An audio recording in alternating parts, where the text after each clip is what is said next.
Good morning, good afternoon, good evening, good night, good day to you, depending where you are in the world. So I'm here live in London. It's just after 9 p.m. on a Thursday evening.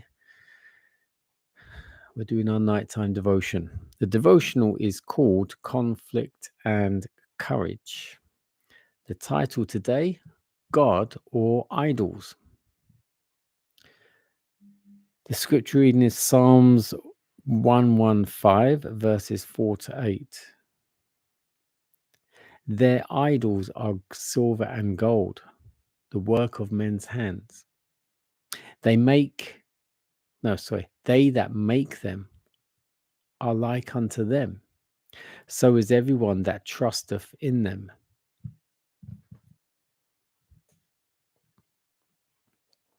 In the days of Noah, a double curse was resting upon the earth in consequence of Adam's transgression and of the murder committed by Cain. Yet this had not greatly changed the face of nature. The human race yet retained much of its early vigor.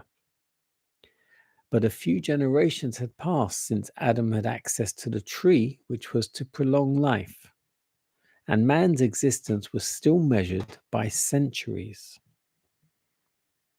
Had that long-lived people, with their rare powers to plan and execute, devoted themselves to the service of God, they would have made their Creator's name a praise in the earth.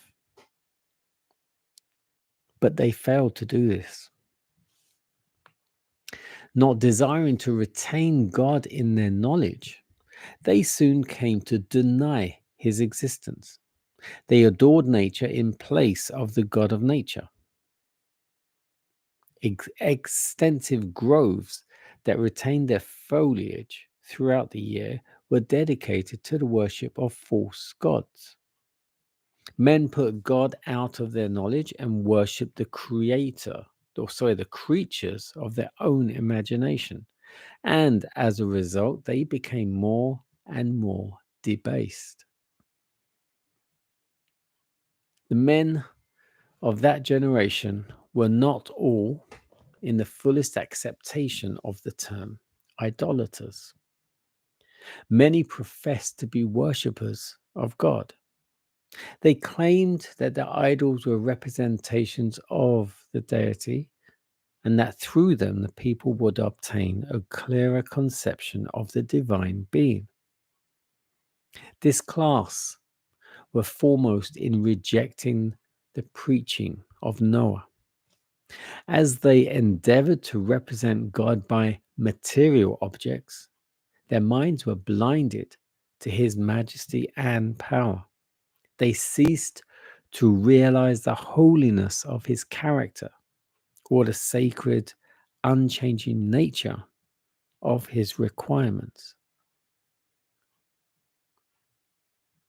Man will rise no higher than his conceptions of truth, purity, and holiness. If the mind is never exalted above the level of humanity, if it is not uplifted by faith to contemplate infinite wisdom and love, the man will be constantly sinking lower and lower. The worshippers of false gods clothed their deities with human attributes and passions, and thus their standard of character was degraded to the likeness of sinful humanity. God or idols.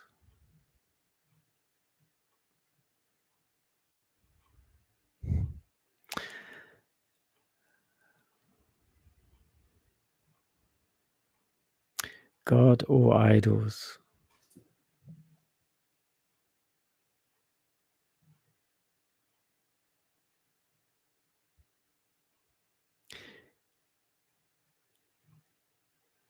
A lot of people focus on the cross, like around their neck or on their wall or something like that. Some even have a crucifix. I don't have either. I don't believe in either. I know that we look to the cross in our prayers, in our minds, but that is spiritually symbolic of what the Christ did for us. I don't believe to have a physical cross. I don't believe we need a physical cross to look at.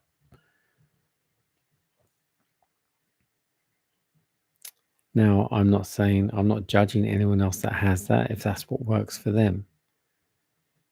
But for me, there's nothing in this world we can have or look at for our minds to be focused on God. That's why a church building is not a church. It is just a building with crosses, with figurines, etc. You look at the Catholic Church, it's full of statues and paintings and stuff, and all that is a form of idol worship. Because as God said, you should not have any graven images. But that is more focused around graven images that you worship, that you idolize. But any building can be used as a church. Your home can be used as a church. A church is a collection, an assembly of people. That is a church. You come together, 2, 3 or more, and you have church. It is the worship you do together that is termed as church.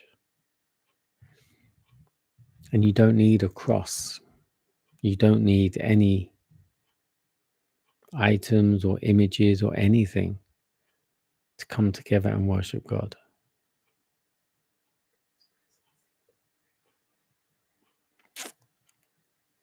God's Spirit should be dwelling within you. And if that is the case, there's nothing in this world you need then. So always bear in mind, when you're praying, when you're worshiping, ideally, I suppose, you could be on your knees, but you don't have to be on your knees. You just need to focus your mind on our Father in heaven.